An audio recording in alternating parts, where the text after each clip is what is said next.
সূচনা হয়ে গেল একটু আগে এবং সেই ম্যাচে দেখছি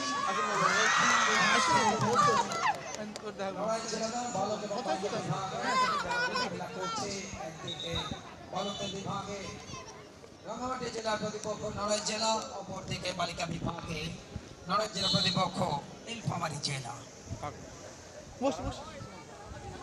দুই সাইডে দুটো দলকে আমরা দেখতে পাচ্ছি যারা এই ম্যাচে অংশগ্রহণ করছেন।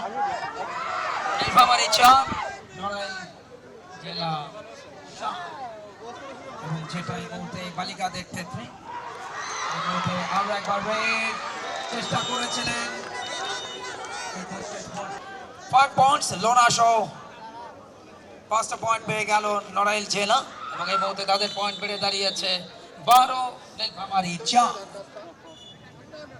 আমরা বালিকাদের ম্যাচ দেখতে পাচ্ছি ঐতিহাসিক পল্টন ময়দান।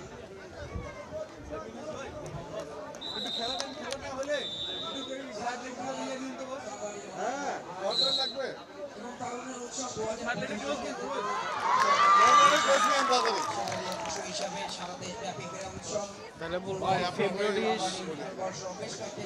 শেষের দিকে